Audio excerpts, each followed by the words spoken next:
Japan's Prime Minister Sonai Takayichi knew her words would be heard in Beijing.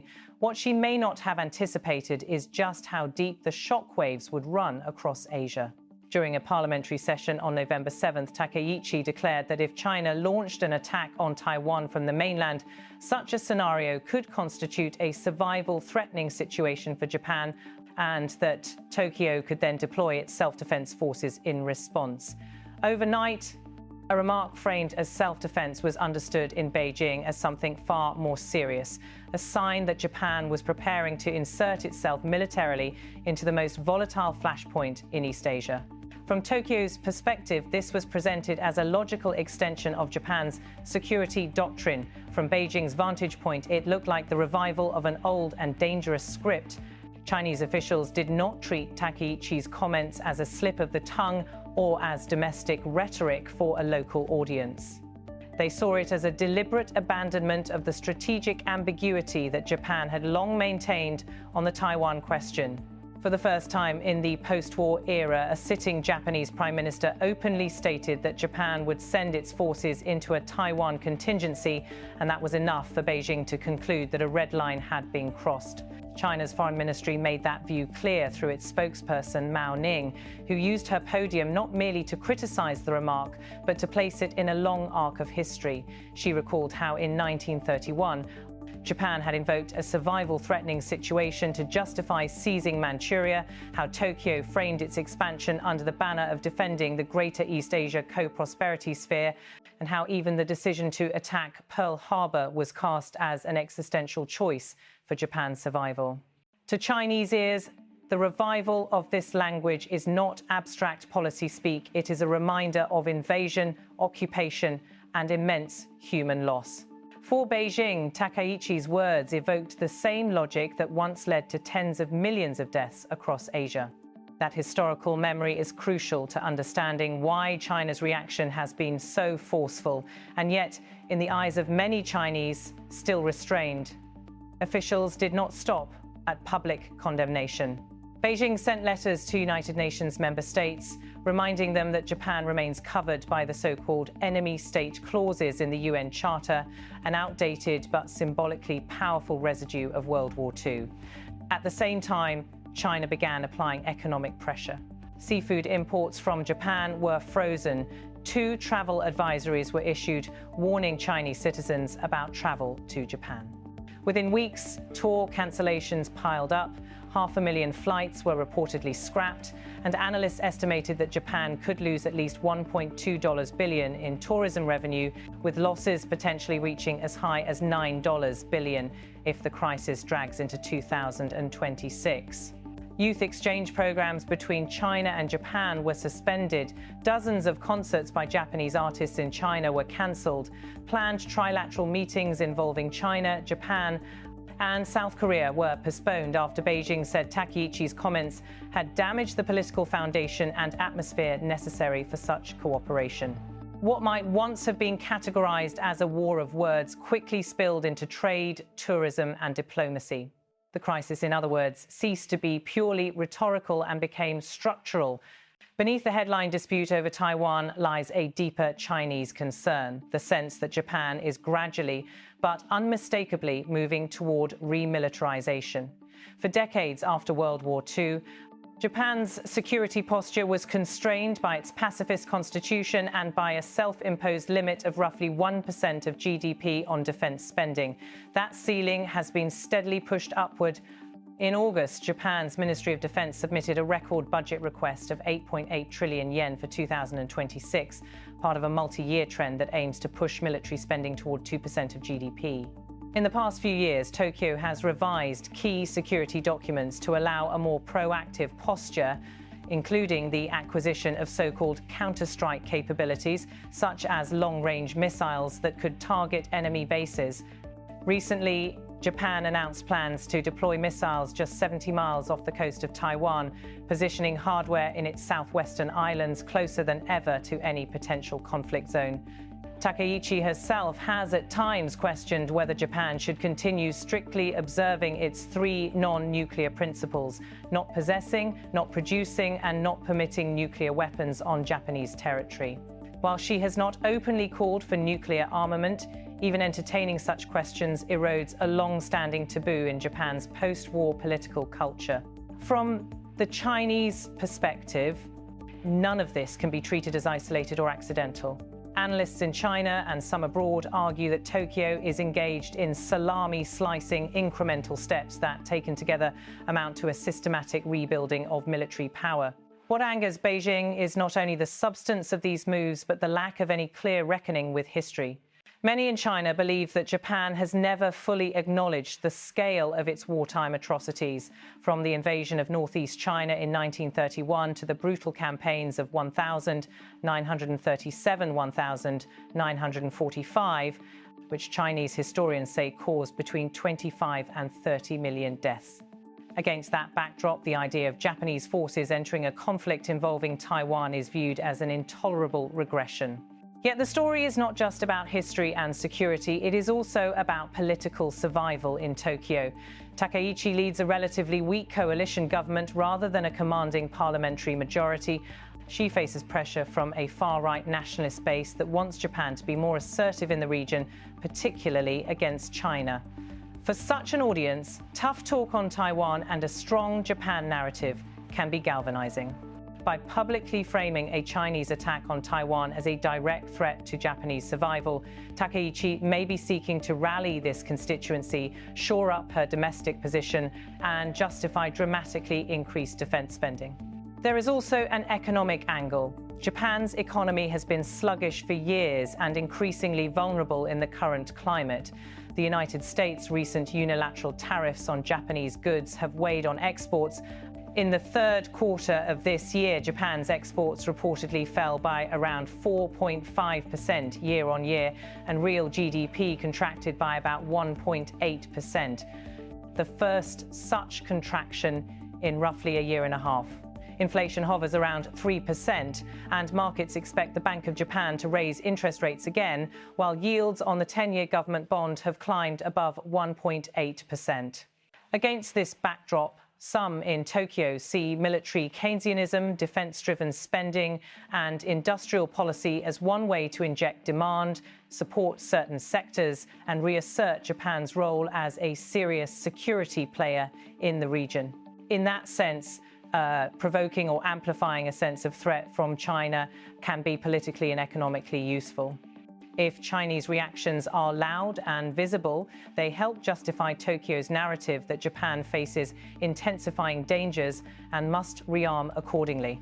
To critics in Beijing, this is precisely the problem, a dynamic in which aggressive rhetoric begets retaliatory measures, which then reinforce the original argument for more militarization. Hovering over all of this is the United States. Washington's position is complicated and, at times, seemingly contradictory. On the one hand, the US has encouraged Japan to take on a larger security role in the Indo-Pacific, praising Tokyo's defense reforms and deeper military cooperation. On the other, the current US administration is trying to stabilize relations with China, particularly on trade, supply chains, and strategic issues like the war in Ukraine. That tension was evident in a recent half-hour phone call between President Trump and Chinese President Xi Jinping.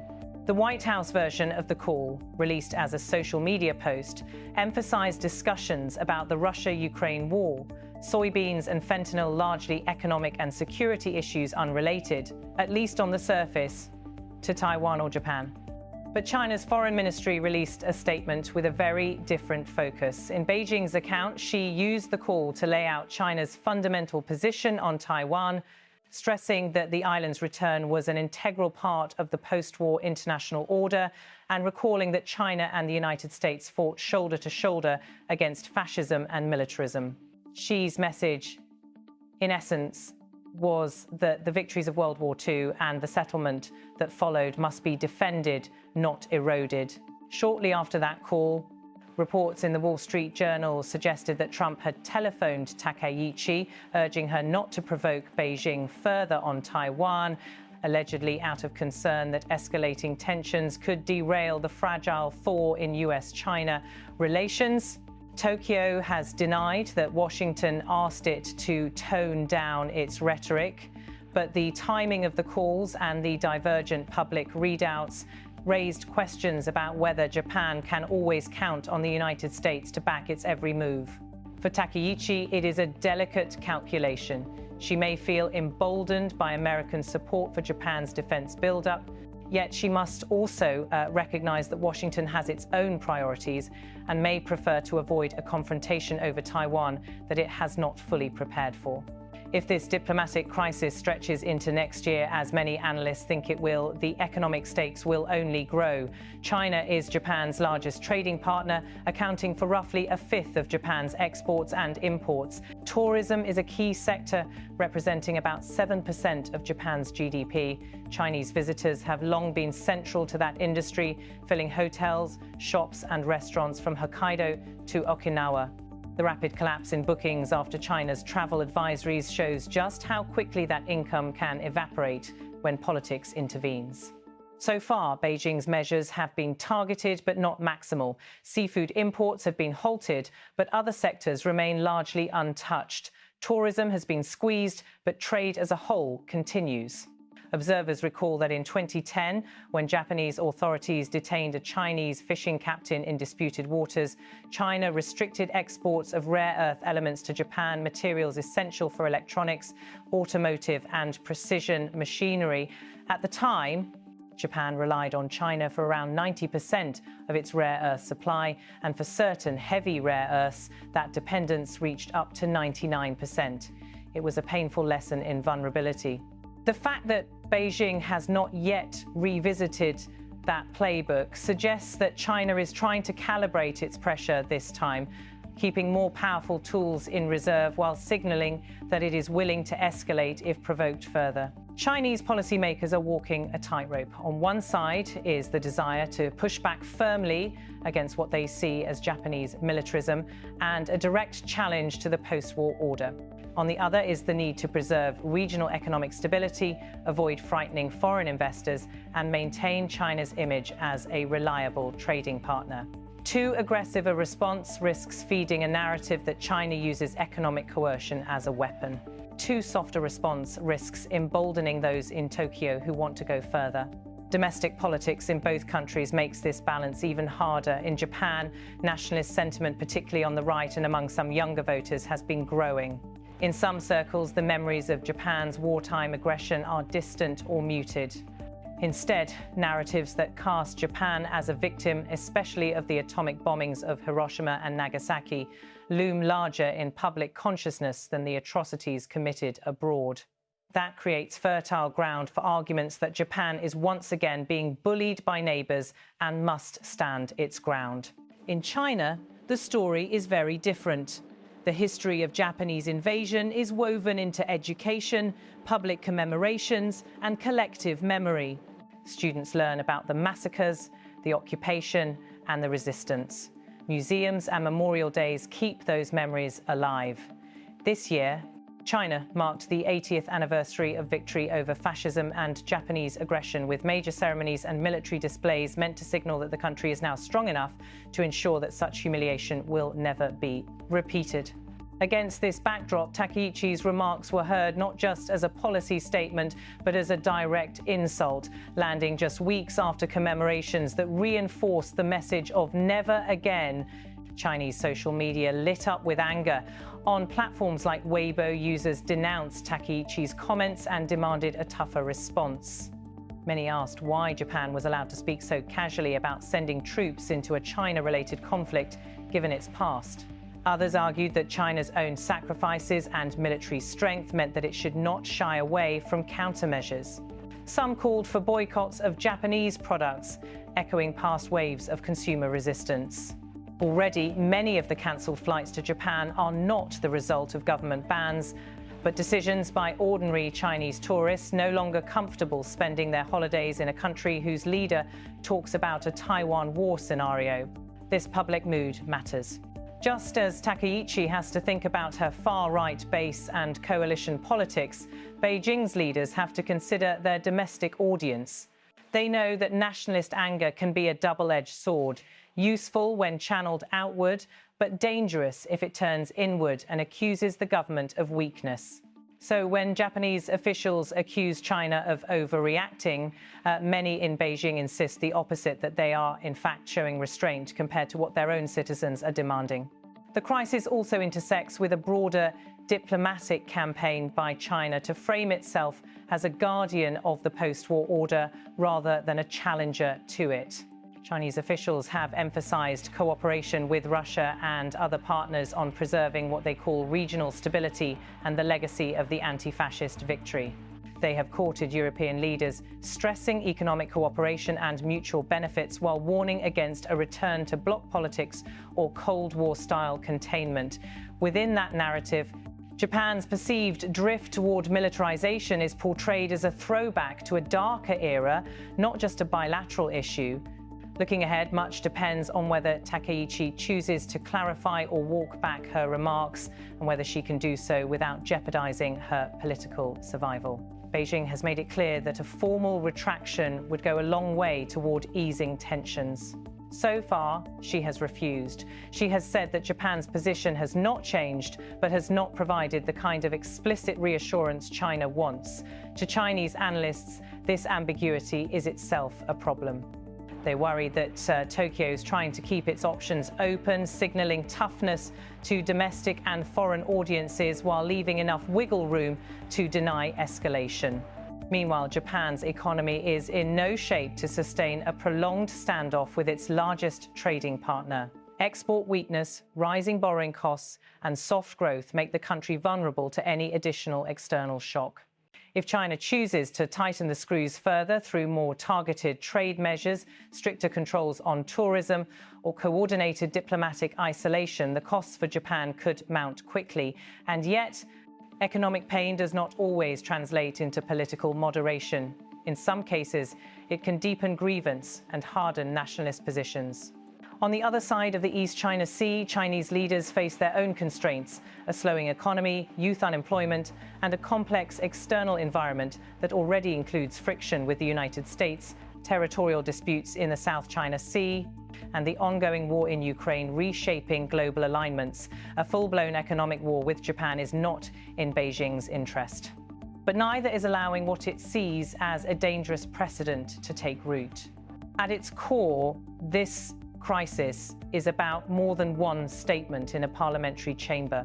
It is about unresolved historical trauma, shifting military balances, economic interdependence, and the uncertain role of the United States as both ally and manager of regional tensions.